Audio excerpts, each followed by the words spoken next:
చినుకు పడితే చాలు హైదరాబాద్ నగరం అతలాకుతలమైపోతోంది. వారం క్రిందట కురిసిన వర్షాలకు రాజధాని రహదారులు ఏరులను తలపించాయి.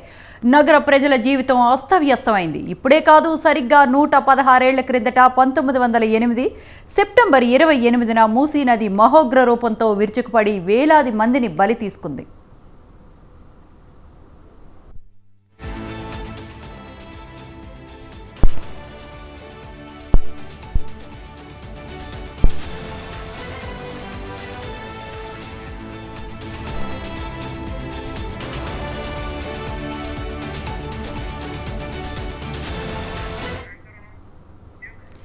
1908 సెప్టెంబర్ 26, 27 తేదీల్లో హైదరాబాద్ నగరంలో భారీ వర్షాలు కురిశాయి.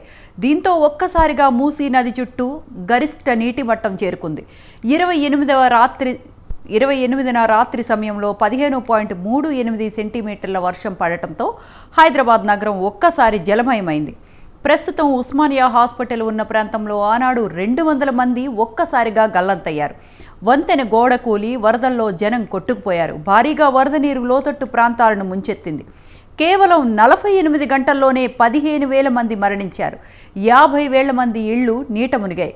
20,000 ఇళ్లు కూలిపోయాయి. దాదాపు 80,000 మంది నిరాశ్రయులయ్యారు.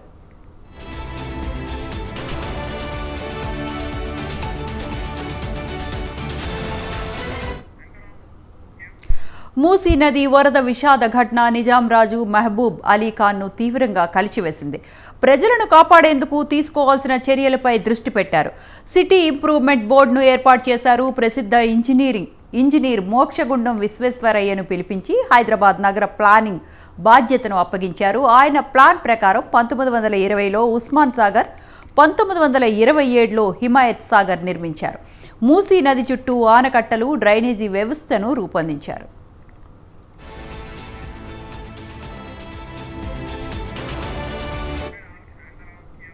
హైదరాబాద్లో 100 ఏళ్లు దాటిన అదే డ్రైనేజీ వ్యవస్థ కొంచెం మార్పులు చేర్పులతో ప్రభుత్వాలు కొనసాగిస్తూ ఉన్నాయి.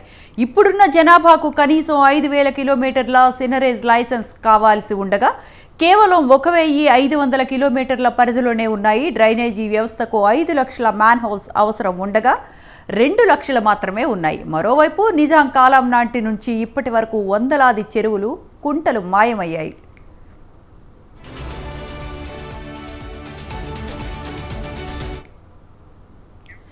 హైదరాబాద్ ప్రజలను భారీ వరదల నుంచి రక్షించేందుకు రేవంత్ సర్కార్ ప్రణాళికలను సిద్ధం చేసింది. నగరంలోని కురిసిన వర్షపు నీరు చెరువుల్లోకి మళ్లించేందుకు యోచన చేసింది. చెరువుల్లో కట్టిన అక్రమ నిర్మాణాలు, మూసీ రివర్ బెడ్లో ఉన్న నిర్మాణాలను తొలగించాలనుకుంటోంది. ఈ ప్రణాళికలో భాగంగా కాంగ్రెస్ సర్కార్ హైడ్రాను ఏర్పాటు చేసింది. మరోవైపు ఆపరేషన్ మూసీ పేరుతో మూసీ నదికి పూర్వ వైభవం తీసుకొచ్చేందుకు రేవంత్ సర్కార్ పనులను మొదలుపెట్టింది.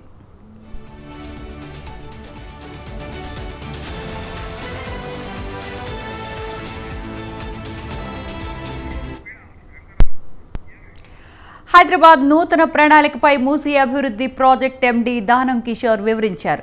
మూసీ నిర్వాసితులకు డబుల్ బెడ్రూమ్ ఇళ్లను కేటాయిస్తామని, మూసీ నిర్వాసితులకు అన్ని విధాలుగా ఆదుకుంటామని చెప్పారు. మూసీ నది నీటిని శుద్ధి చేసేందుకు 3,800 కోట్ల వ్యయం చేస్తున్నామని తెలిపారు. 2026 జూన్ లోపల మూసీలో మంచినీరు ప్రవహించాలని సీఎం రేవంత్ ఆదేశించారని, అందుకు అనుగుణంగానే పనిచేస్తామని దానం కిషోర్ స్పష్టం చేశారు.